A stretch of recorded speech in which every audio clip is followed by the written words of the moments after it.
नमस्कार, मैं हूं अशोक श्रीवास्तव। हमारे खास कार्यक्रम पूरा सच में आपका स्वागत है। खबरों की दुनिया में पूरा सच बहुत जरूरी होता है, क्योंकि झूठ से भी खतरनाक होता है अधूरा सच, और उसी तरह खतरनाक होती हैं अधूरी खबरें। इसलिए हर खबर का पूरा सच हम आपको बताएंगे, वो भी तथ्यों, तर्कों और सबूतों के साथ। तो आइए बिना देर किए देखते हैं आज का पूरा सच।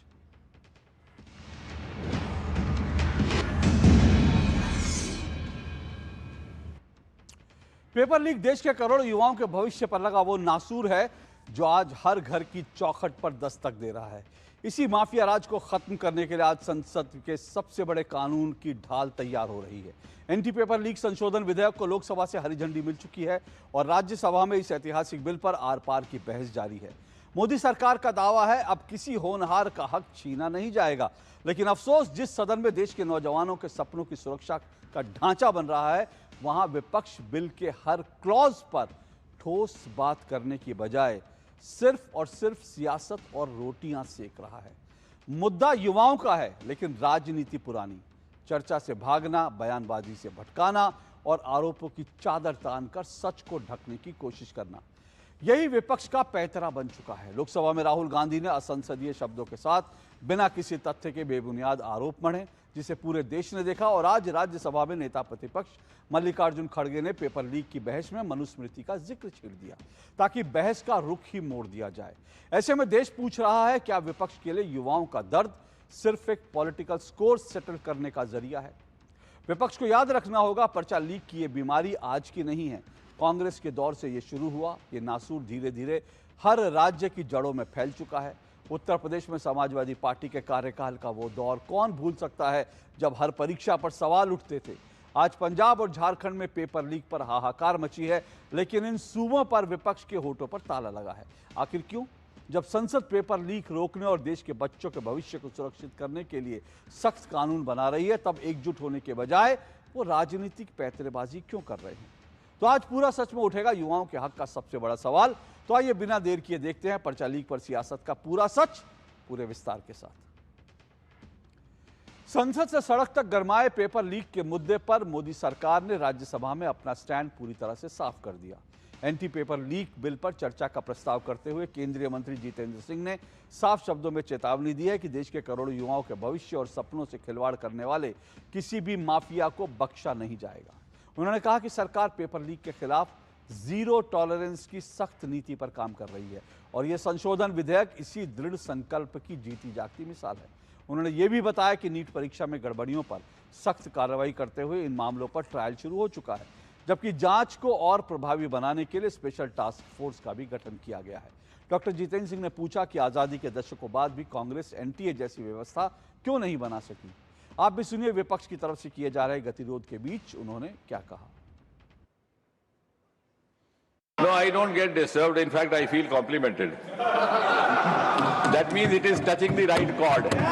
सही जगह पे निशाने पे तीर लग रहा है। मैं ये स्मरण कराने की कोशिश कर रहा हूं कि 33 साल तक जो ये काम ना कर सके वो आज अंजाम होने जा रहा है। लेकिन मुझे यकीन है इस देश में कुछ ऐसे भी कुछ बुद्धिजीवी थिंकर होंगे जो इसका भी आंकलन करेंगे कि 33 साल वो क्या कारण थे जिस कारण से ये बिल ये नेशनल टेस्टिंग एजेंसी स्थापित ना की गई।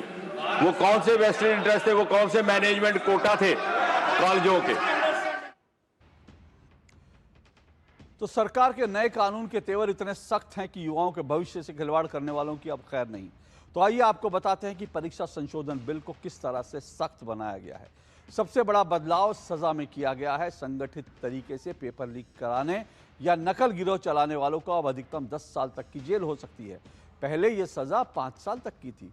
अब दोषियों पर अधिकतम 10 करोड़ रुपए का जुर्माना लगाया जा सकेगा।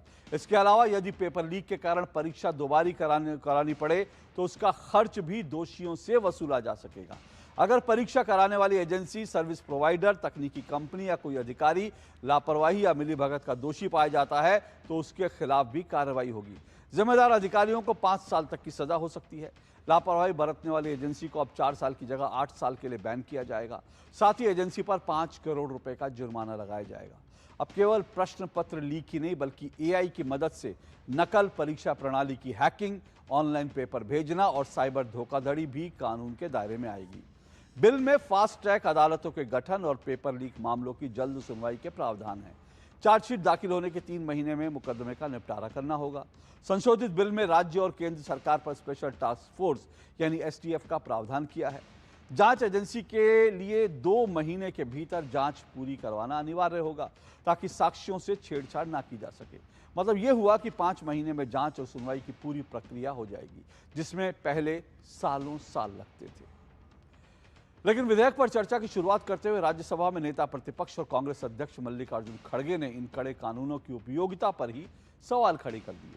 उन्होंने तर्क दिया कि कानून में कितने भी सख्त प्रावधान कर दिए जाएं, उससे कोई फर्क नहीं पड़ेगा, बल्कि फर्क इस बात से पड़ेगा कि परीक्षाएं कैसे कराई जाती हैं। लेकिन अपनी बात को आगे बढ़ाने के दौरान खड़गे अचानक मूल विषय से भटक गए और संसद में मनुस्मृति का तथाकथित विवादित अंश पढ़ने लगे, जिसके बाद हंगामा हो गया। हालांकि सभापति ने इसे सदन की कार्रवाई से निकाल दिया। जाहिर है कि पेपर लीक पर एकजुटता दिखाने की बजाय विवाद पैदा कर बहस को पटरी से उतारने का ये सियासी दांव अब खुद विपक्ष पर उल्टा पड़ता दिखाई पड़ रहा है। आप भी सुनिए चर्चा के दौरान मल्लिकार्जुन खड़गे ने क्या कुछ कहा। सभापति जी, इस अमेंडमेंट बिल का हम स्वागत करते हैं, लेकिन ये अभी भी अधूरा है। ये पेपर लीक होने के बाद भी इसकी कार्रवाई को मजबूत करना ये जरूरी है।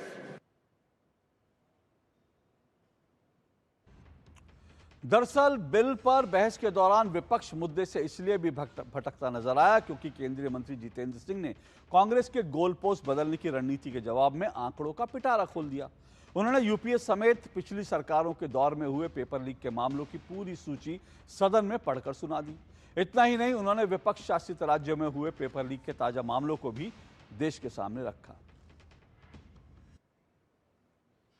Very recently, Jharkhand Public Service Commission, irregularities in combined civils. Now the suggestion is to come to the current, yes. So 2026, current year, Punjab pharmacy officer recruitment scam. So this is latest. Please. And even more recent, Karnataka veterinary officers leakage.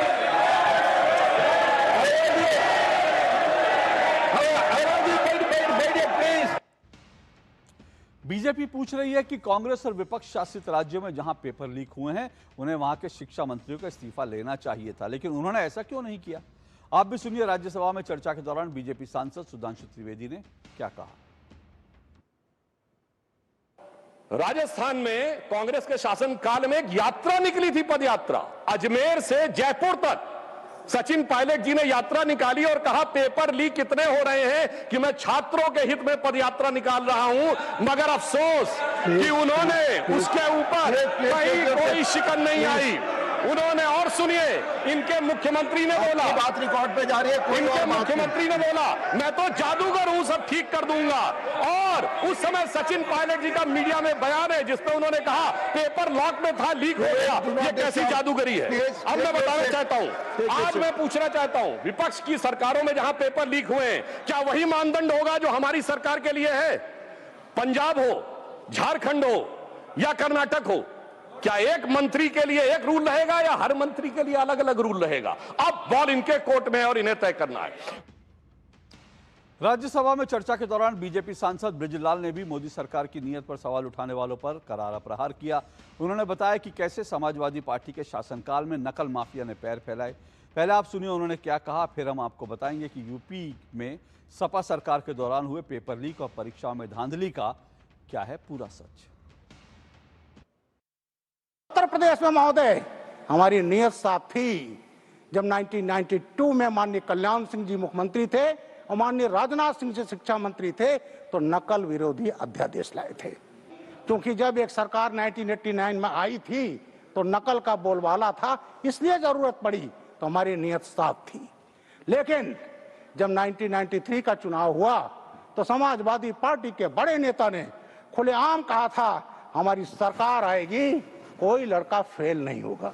तो उस समय कहा गया कोई fail नहीं होगा और धुआंधार नकल हुई। बच्चे जाते थे किताबें लहराते हुए, एक पार्टी का जिंदाबाद बोलते हुए, और महोदय वहीं से शिक्षा माफिया की, नकल माफिया की शुरुआत हुई। और मुझे कष्ट के साथ कहना पड़ता है कि उत्तर प्रदेश नकल माफिया की राजधानी बन गई। दूसरे स्टेट के बच्चे आते थे, एग्जाम देने आते थे। तो सुना आपने कैसे बताया जा रहा है कि सपा के शासनकाल में उत्तर प्रदेश जो है वो नकल माफिया की राजधानी बन गई थी।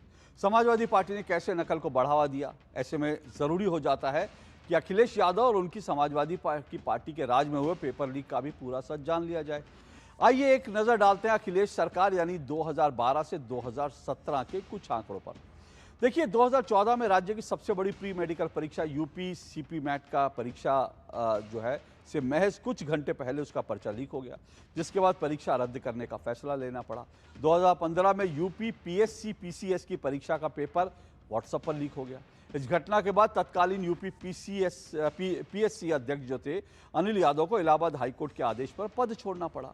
2015 में आयोजित पुलिस कांस्टेबल भर्ती परीक्षा और उसके चयन परिणामों में बड़े पैमाने पर धांधली और भ्रष्टाचार के गंभीर आरोप लगे, जिसके बाद कोर्ट ने रिजल्ट पर लंबे समय के लिए रोक लगा दी। 2012 में यूपी पुलिस भर्ती परीक्षा का पेपर लीक हुआ। शिकायत सही पाए जाने के बाद भर्ती प्रक्रिया को रद्द किया गया। 2015 और 2016 में यूपी टेट उत्तर प्रदेश शिक्षक पात्रता परीक्षा में जमकर धांधली हुई। न केवल पेपर लीक हुआ बल्कि सॉल्वर गैंग का भी खुलासा हुआ। 2015 और 2016 में यूपी बोर्ड की परीक्षा के पेपर भी सोशल मीडिया पर लीक हो गए। आइए अब बात करते हैं पंजाब की, जहां आम आदमी पार्टी की सरकार है और वहां भी पेपर लीक का मुद्दा गरमाया हुआ है। पूरे सीजीपी आंदोलन के दौरान सिर्फ नीट पेपर लीक की बात होती रही और सीजीपी के नेताओं ने बहुत चालाकी के साथ पंजाब की आम आदमी पार्टी सरकार के दौरान हाल ही में हुए पेपर धांधली पर चुप्पी साधी रही, लेकिन अब इसे बीजेपी ने मुद्दा बना लिया है। बीजेपी ने पंजाब फार्मेसी ऑफिसर भर्ती परीक्षा में हुई धांधली को लेकर आज दिल्ली में आम आदमी पार्टी के कार्यालय के बाहर प्रदर्शन किया और राज्य के शिक्षा मंत्री हरजोत बैंस के इस्तीफे की मांग की। बीजेपी का कहना है कि पंजाब में 6 बड़े पेपर लीक हो चुके हैं, लेकिन केजरीवाल और मुख्यमंत्री भगवंत मान लगातार सच को छुपा रहे हैं।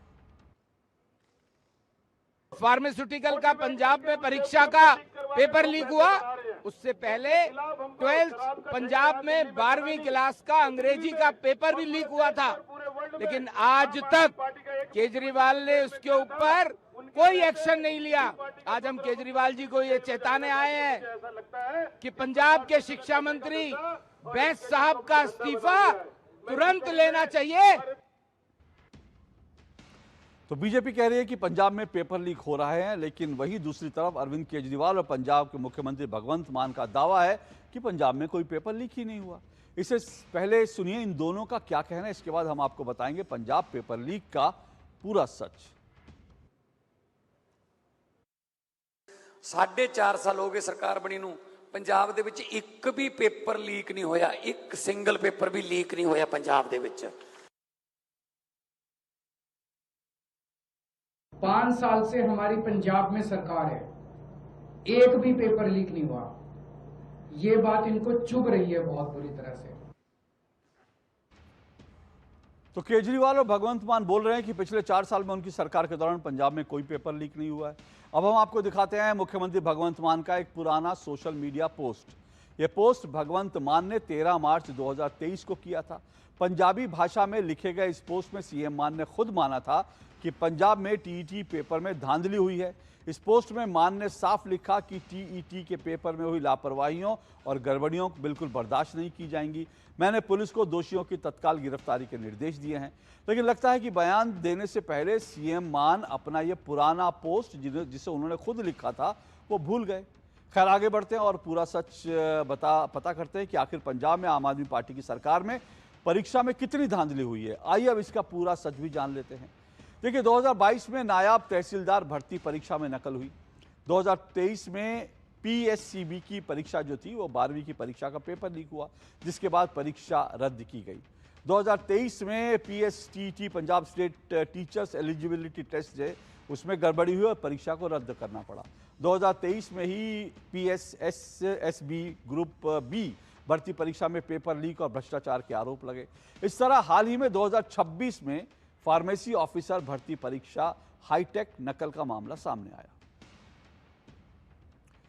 पूरा सच में वक्त एक ब्रेक का। ब्रेक के बाद आपको दिखाएंगे राष्ट्र नायकों के अपमान को लेकर सपा कांग्रेस पर सीएम योगी का प्रचंड प्रहार।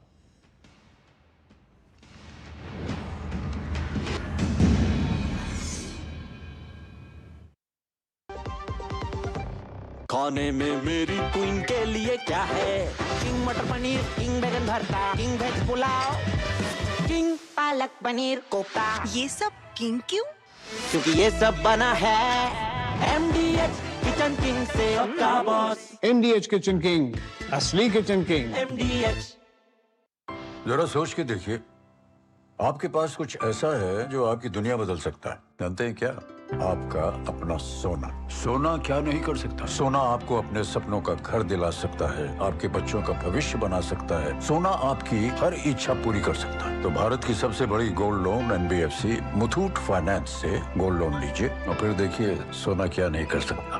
मुथूट फाइनेंस, जहां विश्वास ही परंपरा है। कॉल कीजिए 1-800-313-1212। हर जीत की शुरुआत होती है छोटे छोटे कदमों से और हर छोटी तैयारी बदल सकती है पूरा नतीजा। क्योंकि मैदान हो या जिंदगी, छोटी से छोटी तैयारी ही देती है प्रोटेक्शन और प्रोटेक्शन ही देता है भरोसा। जैसे LIC की बीमा लक्ष्मी, एक खास प्लान सिर्फ महिलाओं के लिए, जहां छोटी बचत दे बड़ी सुरक्षा, ताकि जिंदगी के हर मैदान में आप रहे हर पल के लिए रेडी। LIC बीमा लक्ष्मी, रखे हर पल के लिए रेडी। पापा, फीस ज्यादा है। बेटा, याद है बोनस के कुछ पैसे हमने दूसरे खाते में रखे थे? 2 साल से खाते में कोई लेन देन नहीं हुआ है, शायद इनऑपरेटिव हो गया होगा। तो अब बैंक जाके या वीडियो KYC से KYC अपडेट कराओ, खाता होगा एक्टिव, एकदम फ्री। चलो। कहाँ? एडमिशन कराने। खाता हुआ एक्टिव। RBI कहता है जानकार बनिए, सतर्क रहिए। काम रुकना नहीं चाहिए, पर खुजली रुकनी चाहिए। इसलिए सपा डॉक्टर स्किन लोशन, काम चालू खुजली बंद। 128 सालों से दांत का आखिरी इलाज। जब धरती चीर कर निकलता है लोहे का पत्थर और मिलता है मोंगिया के जोश से, फिर तपता है, पिघलता है और बनता है फौलाद। अब होता है सरिया सारी खूबियों के साथ। मोंगिया स्टील, मजबूत देश का मजबूत सरिया। गोल्डी छोले मसाले, जहाँ जाएं रिश्ते बनाएं। गोल्डी लाए हैं फ्रेश लॉक टेक्नोलॉजी, जो रखे मसालों को हर समय फ्रेश।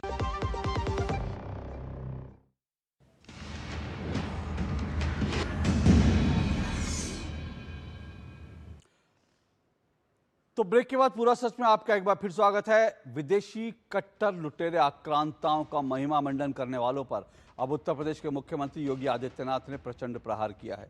गाजीपुर जिले में विकास परियोजनाओं का लोकार्पण और शिलान्यास करने के बाद जनसभा को संबोधित करते हुए उन्होंने सपा और कांग्रेस पर राष्ट्र नायकों का सम्मान करने की बजाय विदेशी आक्रांता सालार मसूद को महिमा मंडित करने का आरोप लगाया।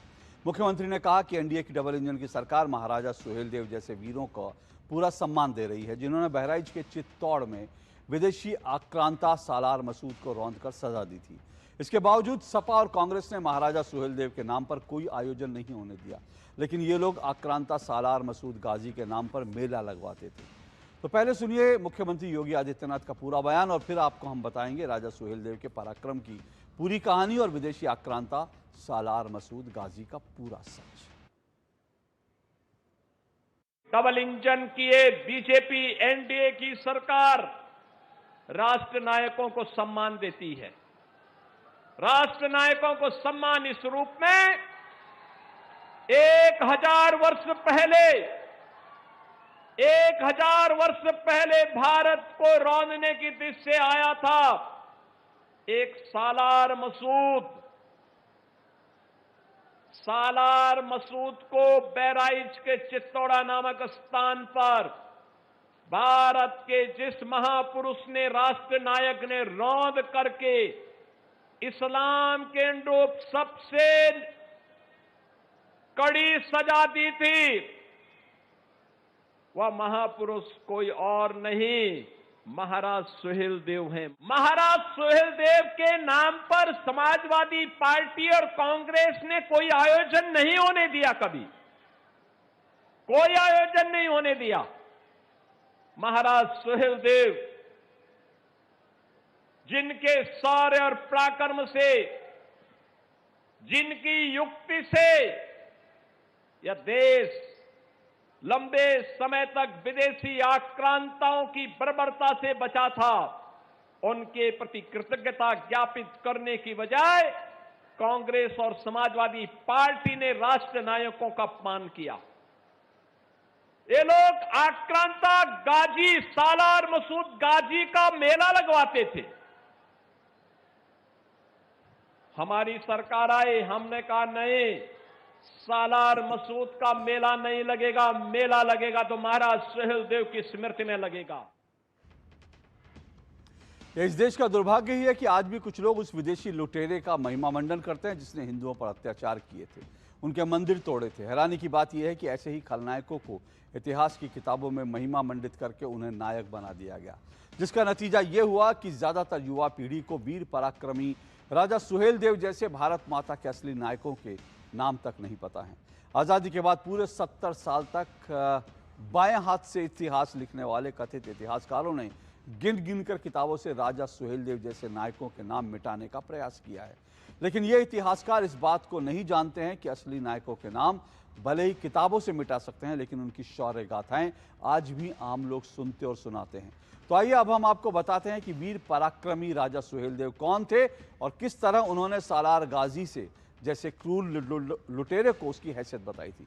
महाराजा सुहेलदेव श्रावस्ती के पूर्व शासक थे जिन्होंने 11वीं शताब्दी में शासन किया था। महाराजा सुहेलदेव सोमनाथ मंदिर में महमूद गजनवी द्वारा की गई लूट और हिंसा से काफ़ी क्रोधित हो गए थे, जिसके बाद उन्होंने गजनवी के आक्रमण को रोकने के लिए अलग अलग समुदायों से आने वाले हिंदू राजाओं को एक सेना के नीचे एकत्रित किया था। उन्हें इतिहास में महमूद गजनवी की विशाल सेना के विरुद्ध गुरिल्ला युद्ध की शुरुआत करने के लिए भी जाना जाता है। महाराजा सुहेलदेव के नेतृत्व में संयुक्त हिंदू सेना ने 1034 ईस्वी में बहराइच में महमूद गजनवी के भांजे सैयद सालार मसूद गाजी को मार गिराया था। महाराजा सुहेलदेव के शौर्य का उल्लेख मिरात-ए मसूदी में भी है, जो 17वीं शताब्दी का फारसी भाषा का एक ऐतिहासिक वृत्तांत है। तो ये तो हुई महाराजा सुहेलदेव की शौर्य गाथा, लेकिन कहते हैं ना कि नायक के साथ साथ जब तक खलनायक का पूरा सच ना बताया जाए तब तक कहानी पूरी नहीं होती, बात पूरी नहीं होती। तो आइए अब जानते हैं कौन था सैयद सालार मसूद गाजी, उसने कैसे भारत में लूट मचाई और क्या हुआ था उसका अंजाम। 17 बार सोमनाथ मंदिर को लूटने वाला मोहम्मद गजनवी का भांजा था सैयद सालार मसूद गाजी। इतना ही नहीं, सालार मसूद गाजी मोहम्मद गजनवी की लुटेरी सेना का सेनापति भी था। सालार गाजी के नेतृत्व में गजनवी की सेना कई बार हिंदू मंदिरों को लूटी और उसके बारे में कहा जाता है कि उसने बड़े पैमाने पर हिंदुओं को जबरन मुसलमान भी बनाया, धर्मांतरण कराया। इतिहासकार सालार गाजी को एक क्रूर और अत्याचारी सेनापति के रूप में याद करते हैं। सालार गाजी भारत के पश्चिमी इलाके में हमला करते हुए 1023 ईस्वी में उत्तर प्रदेश के बहराइच पहुंचा। कहा जाता है कि उसने बहराइच के सूर्य मंदिर को तोड़कर मस्जिद बनाई थी। इसके बाद साल 1034 में उसका सामना श्रावस्ती के महाराजा सुहेलदेव राजभर से हुआ। उन्होंने उस दौरान 21 राजाओं के साथ मिलकर एक संयुक्त सेना तैयार की। महाराजा सुहेलदेव राजभर बाकी राजाओं की संयुक्त सेनाओं के साथ सालार गाजी का युद्ध हुआ, जिसमें उसे हिंदू राजाओं से करारी हार का सामना करना पड़ा। इस युद्ध में सालार गाजी की मौत हो गई, जिसके बाद उसकी सेना ने बहराइच में ही उसे दफनाया। यही सैयद सालार मसूद गाजी की कब्र है। मुस्लिम सुल्तानों के ज़माने में इस सालार गाजी का महिमा मंडन किया गया था। चूंकि उसने हजारों हिंदुओं की हत्या की थी, इसलिए उसे गाजी यानी धार्मिक योद्धा के रूप में जाना जाना है। और उसकी कब्र को दरगाह का रूप दे दिया गया, जहां पर बाद में मेला लगने लगा। यहां तक कि मुगल बादशाह अकबर की आधिकारिक जीवनी आईने अकबरी जिसे माना जाता है, उसमें अब्दुल फजल ने लिखा कि उसके मुताबिक 1561 में खुद अकबर ने आम व्यक्ति का भेष धारण करके सालार गाजी की कब्र पर जाकर माथा टेका था। पूरा सच में वक्त एक और छोटे से ब्रेक का है, लौट रहे हैं जल्दी।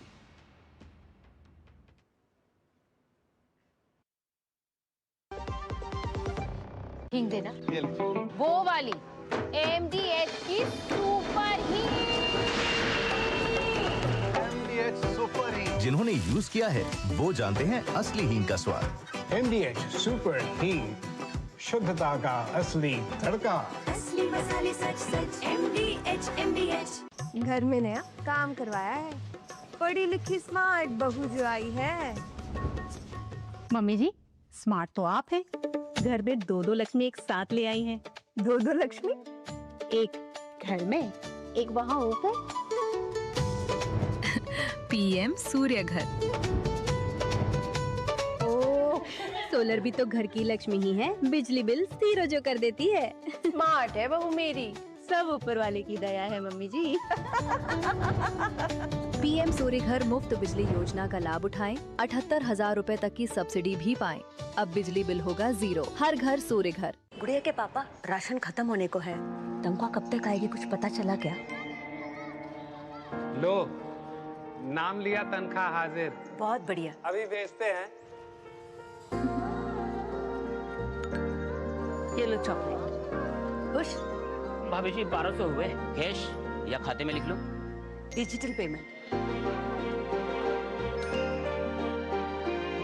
भारत करता है डिजिटल भुगतान। हर लेन देन अब है आसान। जरा सोच के देखिए, आपके पास कुछ ऐसा है जो आपकी दुनिया बदल सकता है। जानते हैं क्या? आपका अपना सोना। सोना क्या नहीं कर सकता? सोना आपको अपने सपनों का घर दिला सकता है, आपके बच्चों का भविष्य बना सकता है। सोना आपकी हर इच्छा पूरी कर सकता है। तो भारत की सबसे बड़ी gold loan NBFC Muthoot finance से गोल्ड लोन लीजिए और फिर देखिए सोना क्या नहीं कर सकता। मुथूट फाइनेंस, जहां विश्वास ही परंपरा है। कॉल कीजिए 1-800-313-1212। यार, कैसे ले पाएंगे घर? नहीं, आज गर्मी बहुत है ना? यस, बहुत ही ज्यादा। पापा, घर खरीदने की प्लानिंग इज नॉट इजी। विनी, लॉन्ग टर्म सेविंग्स का बेस्ट प्लान बताना। LIC protection plus plan. LIC और सेविंग्स। यस, इसमें इंश्योरेंस और फंड्स दोनों में इन्वेस्ट करके गोल्स के हिसाब से सम अश्योर्ड एडजस्ट कर सकते हो। LIC protection plus plan, future insured, growth assured. Goldie chole मसाले, जहाँ जाए रिश्ते बनाए। गोल्डी लाए हैं फ्रेश लॉक टेक्नोलॉजी, जो रखे मसालों को हर समय फ्रेश। तो आज पूरा सच में इतना ही। मुझे और मेरी टीम को दीजिए इजाजत। आपसे मुलाकात कल होगी। फिलहाल नमस्कार।